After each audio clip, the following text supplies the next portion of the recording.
not all Sabre DACs are created equal. Now stay with me and I'll show you one.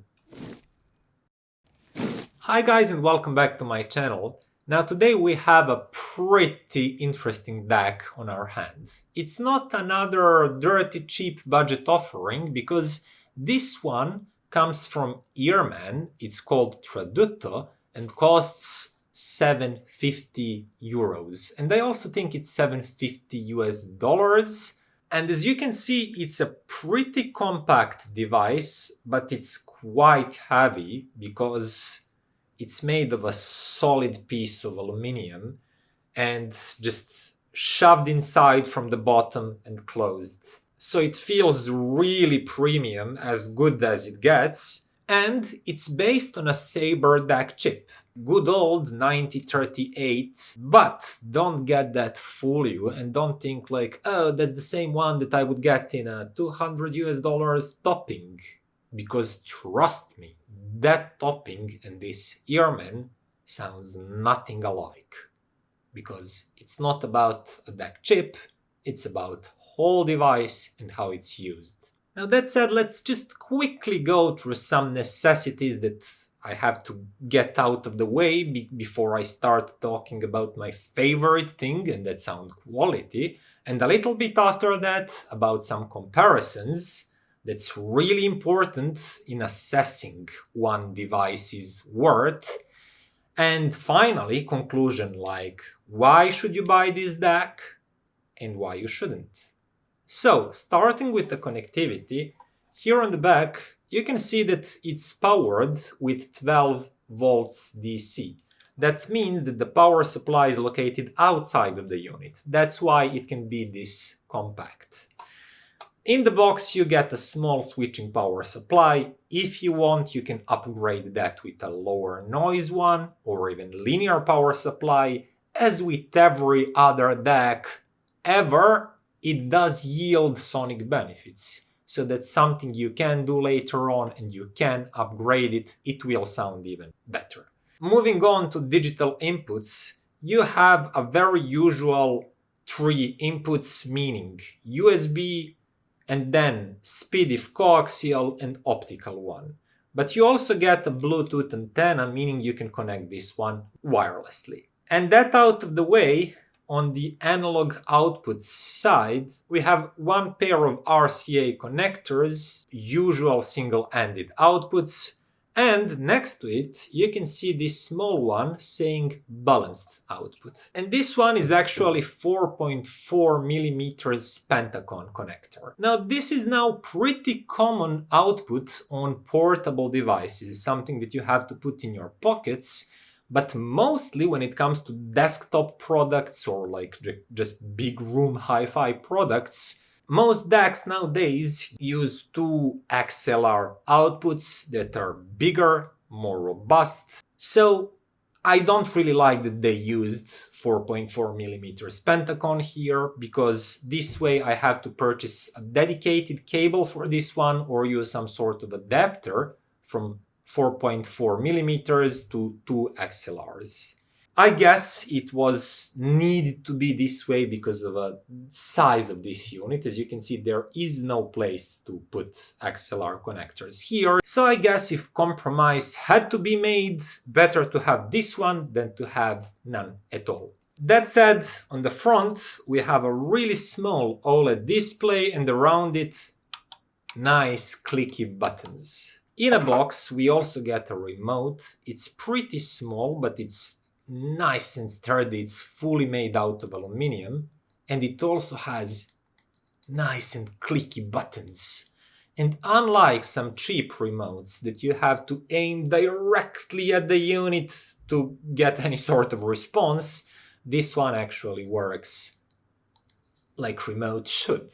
And another interesting thing, when it comes to the battery, it's actually a rechargeable one, and you just hook it up to your phone charger and whoa, you recharged your remote. I know something like this is not all that important, but on a market that's brimming with good products, this is something that can really differentiate something and make it appealing, and I guess it works on me. I'm a simple man, what can I say? And now I'll quickly turn it on, and the cable is just a little bit shorter, and my power socket is a little bit further away from this place, so it has to be like this. Okay, so let's see. Power on, EarMen logo, and then some basic information about the input that you have chosen, about the format that's being reproduced, PCM or DSD, and like bitrate and sample rate of a file. And that information is reserved for USB only. If you go to optical or coaxial input, it will just say TOS or coax, without any other information about anything. And also there is no volume control. So as you can see, this is a pretty good old-fashioned simple DAC. It doesn't have volume control, headphone output. It doesn't offer you to choose between several digital filters or tone colors or anything like that. So what do I get for $750, and why would I buy this over any other DAC that's probably richer in terms of functionality? And the answer is sound quality, and a lots of it. Now Tradutto here is definitely not your typical Sabre, sharp sounding, flat sounding, neutral sounding. At least they call that neutral, but I don't feel like something that's actually flat and analytical, that's neutral. But okay, we'll get to that in a moment. Tradutto is not that. It actually has very mature sound tuning, and its bass line is as heavy and as punchy as I've ever heard a DAC up to 1000 euros sound. Now compare it to anything at the market up to that price point, and I feel that Tradutto will sound punchier and it will hit with more intent and with more density.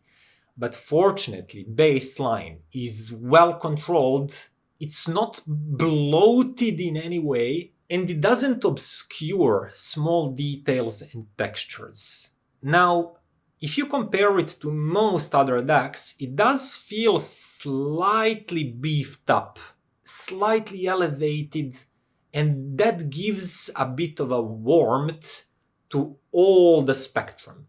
But it's done so well and so masterfully that when I actually start listening to it in isolation, I just feel like, oh my god, this is such a good bass line. It's so punchy, it's so kicky, and it has density. It has real slam to it. And I never think this is overwhelming and this is unrealistic. It's just a great bass line, alive and punchy and slammy.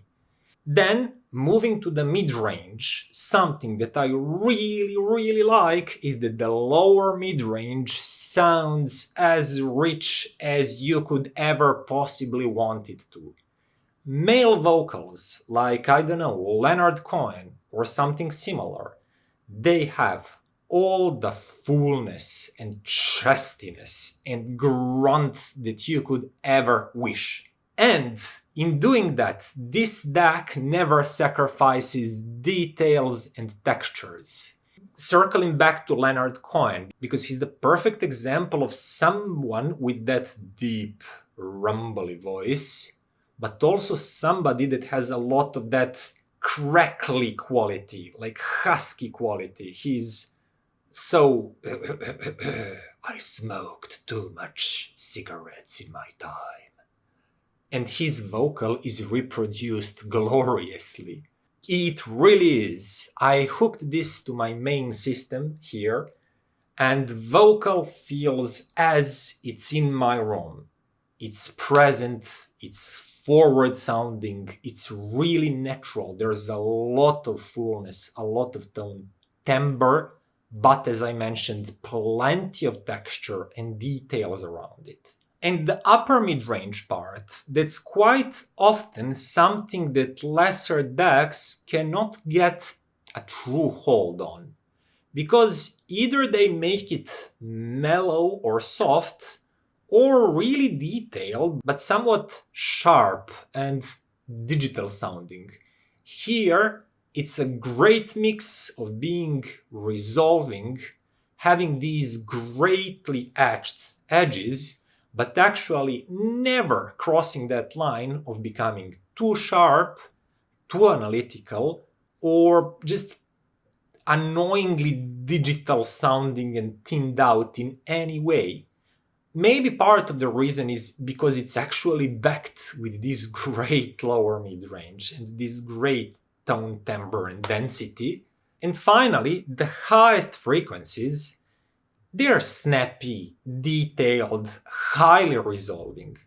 They're not the airiest high frequencies that you will ever hear, but they're not rolled off either. It's just they have this character that when you don't actually have an instrument or tone that's located in those high frequencies, you don't hear them that much and you don't think about them that much. For example, some other brighter, sharper sounding DACs, such as some sort of Topping or Gustard, for example, they would make these high frequencies prominent more, and you would be more aware of these small tones doing these kind of sounds and these kind of sounds during the whole song. Here, all of that is observable, but it's a little bit tamer, it's a little bit more naturally blended with everything, and when called for, like there is a sudden crash of cymbal or some sort of bell, things like that, you have really energetic, really focused and precise high frequencies, but they never feel upfront and like dominating the sound picture. And that said, it's time to move to actual soundstage that is unusually big and spacious, especially for a Sabre DAC chip. And it has pretty decent width. Actually, it's on the pair with the best Delta Sigma DACs out there, up to 1,000 euros/dollars. When it comes to the depth, it feels deeper and more 3D. Like everything has more depth and more palpability, more three-dimensionality than, again, any other Delta Sigma DAC at this price point has. And those qualities are as good as on a good R2R DAC, for example, Shit Modi Multibit or my Denafrips Ares II that I really like. So that sense of depth and juicy, palpable tones that are present in space and in your room between your speakers is really great.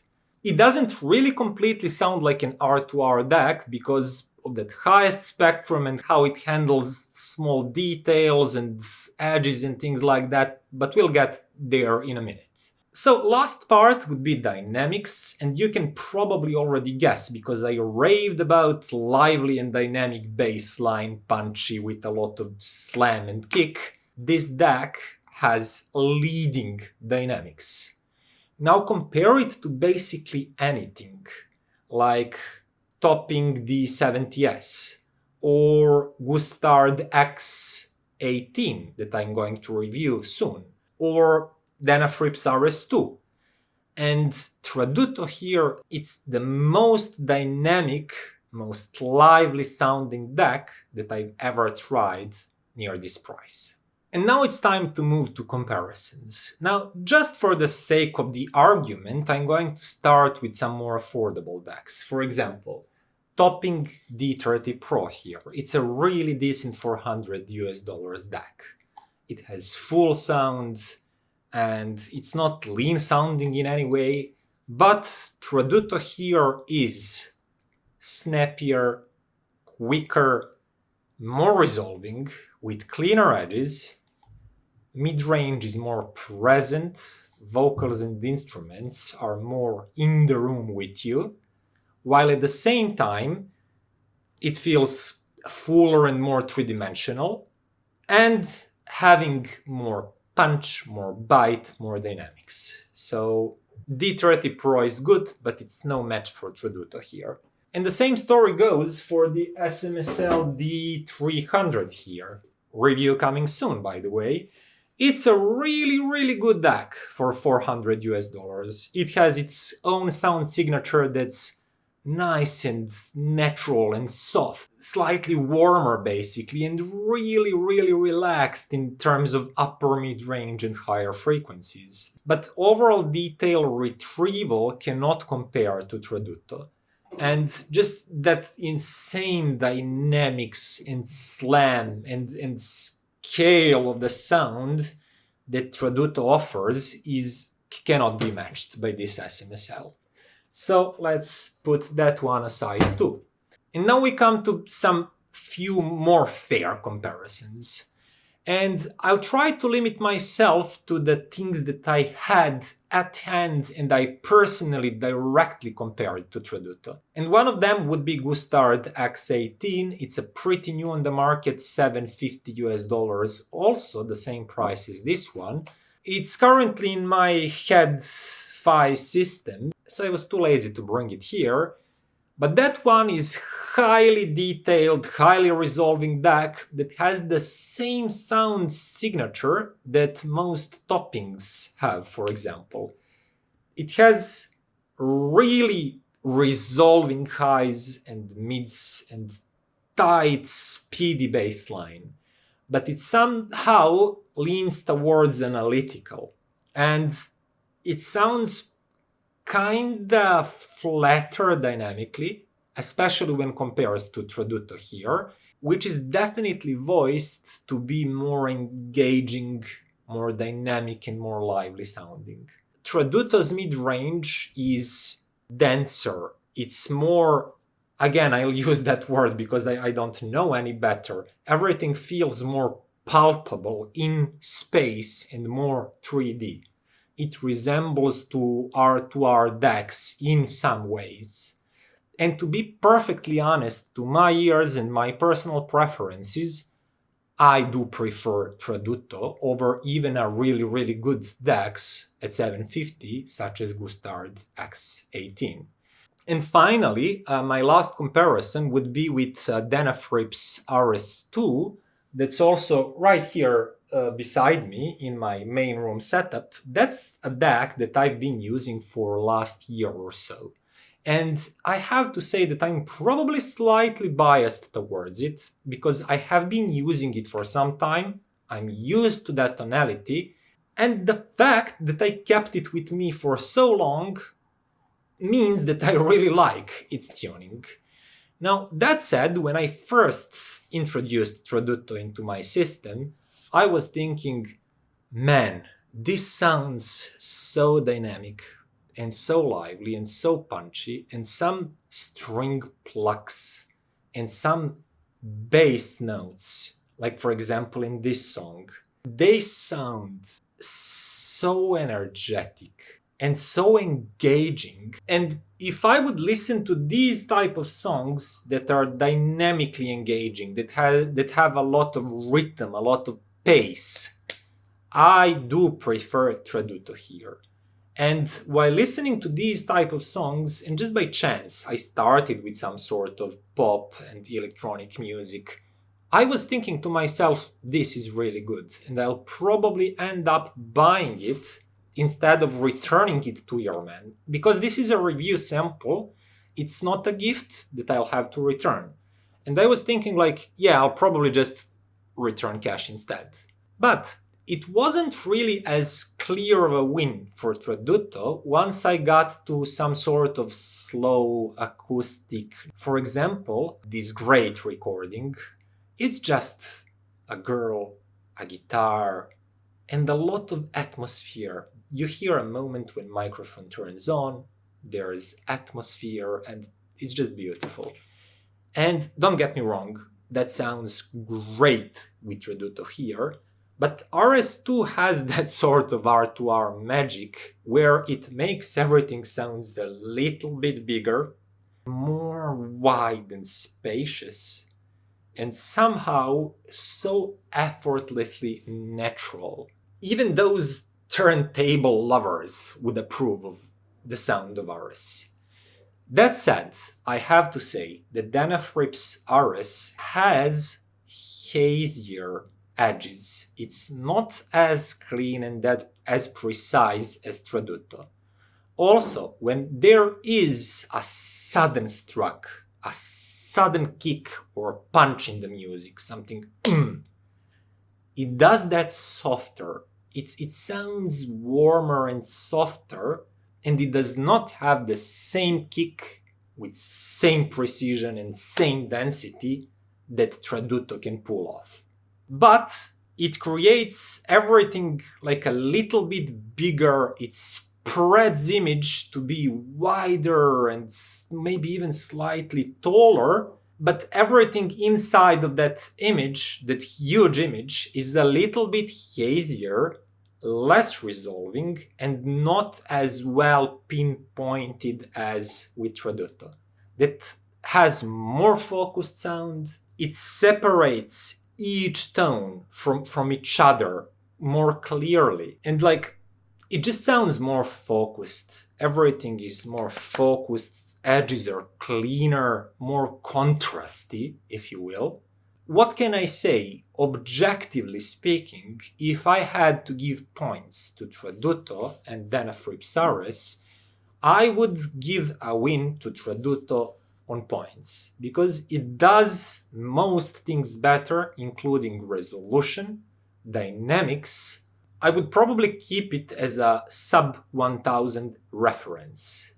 But the more I listened and switched back and forth, I realized that personally I am that kind of guy that likes that thing that R2Rs are doing that much that I eventually decided not to spend my own money on this DAC, and I'll keep using Denafrips instead.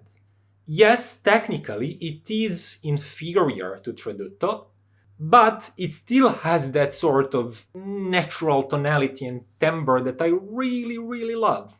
And even though it's doing that at the expense of sounding less resolving, less focused, and somewhat more spread, somewhat hazier around the edges, in this case, I fully let my personal preferences and my personal biases to decide, okay, I'll keep Ares II, especially because I already got it, it's mine, and I like it, I'm used to it, and I will not spend another $750 on this one to make it my new reference. But as it stands, I was like, I like that R2R signature, I already own it, and it has full XLRs, I'm keeping it. But for anybody that's currently on the market for a DAC, as I said, on points and objectively thinking, trying to be objective, I believe that Tradutto here is a more accomplished DAC than Denafrips Ares II. It does not do everything better, because those R2Rs have their own thing that if you fall in love with that, it's going to be hard for any Delta Sigma DAC to match it. But as I said, objectively speaking, this is probably the best sounding, best performing DAC currently on the market up to 1000. And it masterfully combines fullness and lushness with clarity and focused sound.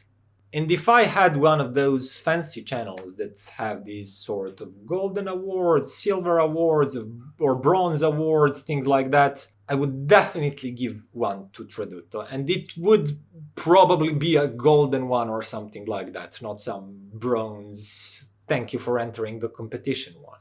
To conclude this video, I was really amazed by the overall sound fidelity and mature tuning of this DAC. And with that, it's time to end this video. Now, if you liked it, then click that button, also subscribe and ring that bell so you can get notification every time a new video comes along. And also consider becoming a patron, because that really helps a channel grow, stay independent, and reviews to stay honest and unbiased. Thank you for being here and see you next time. Bye.